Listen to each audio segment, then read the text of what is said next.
Assalamualaikum warahmatullahi wabarakatuh. Selamat datang di proyek penguatan profil pelajar Pancasila SMP Muhammadiyah plus Pondok Pesantren Insan Mulia Muhammadiyah Gandrung-Mangu. P5 adalah bagian dari kurikulum Merdeka untuk menguatkan upaya karakter pelajar Pancasila.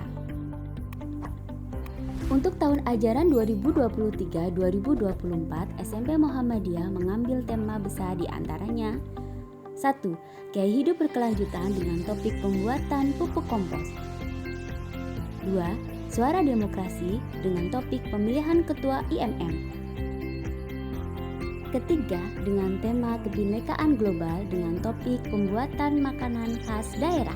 Pada video kali ini kita akan membahas tentang tema gaya hidup berkelanjutan dengan topik pembuatan pupuk kompos. Gaya hidup berkelanjutan merupakan salah satu tema proyek penguatan profil pelajar Pancasila yang bertujuan agar peserta didik dapat mengatasi permasalahan akibat sampah melalui tindakan nyata dan berperilaku bersih yang menjadi gaya hidup masa kini.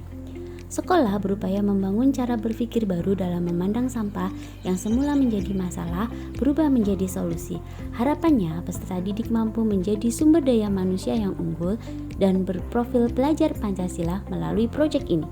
Untuk mengurangi jumlah volume sampah di sekolah, peserta didik diarahkan melaksanakan proyek penguatan profil Pancasila yang berjudul Membuat Kompos Organik.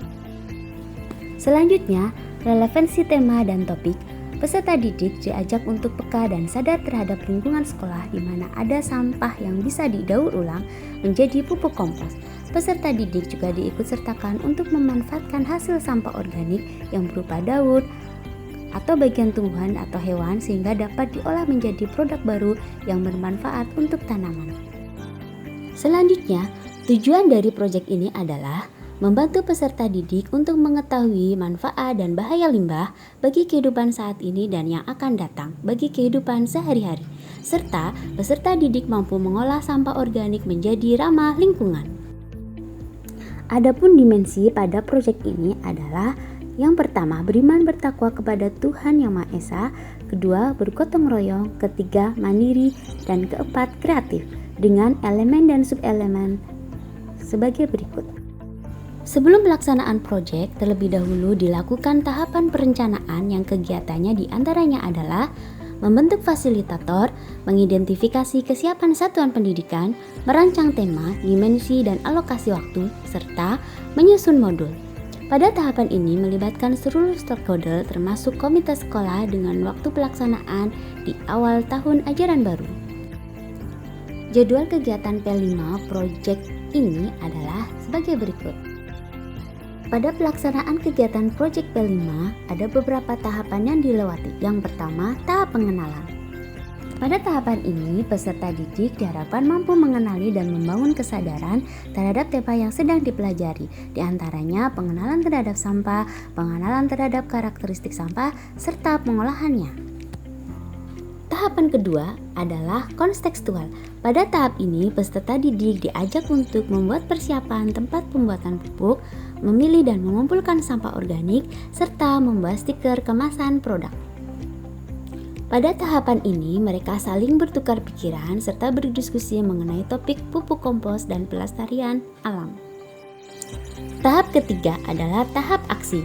Tahap ini, peserta didik berkolaborasi membuat pupuk sesuai prosedur mulai dari pengumpulan sampah organik seperti daun, kotoran hewan, dan lain sebagainya, kemudian menambahkan E4 dan molase untuk membantu proses secara kimiawi. Pada tahap ini, anak-anak diajarkan untuk mampu bergotong royong. Tahapan yang terakhir adalah tahap refleksi dan tindak lanjut.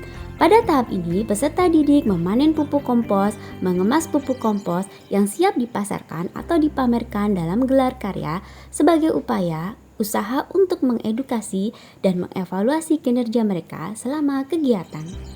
Setelah perencanaan, kemudian pelaksanaan kegiatan P5, selanjutnya adalah pengolahan hasil asesmen. Pada proyek ini terdapat 3 asesmen, yaitu asesmen diagnostik yang dilakukan di awal kegiatan pelaksanaan P5, kemudian asesmen formatif yang dilakukan selama proses kegiatan pelaksanaan P5, dan asesmen sumatif yang dilaksanakan di akhir kegiatan pelaksanaan P5. Selanjutnya, hasil penilaian formatif digunakan untuk membuat catatan proses pada raport P5, sedangkan asesmen sumatif digunakan untuk penilaian hasil capaian proyek pada raport P5. Demikianlah seluruh rangkaian kegiatan proyek P5 dalam tema Gaya Hidup Berkelanjutan di SMP Muhammadiyah plus Pontren Insan Mulia Muhammadiyah Gandrumangu. Terima kasih.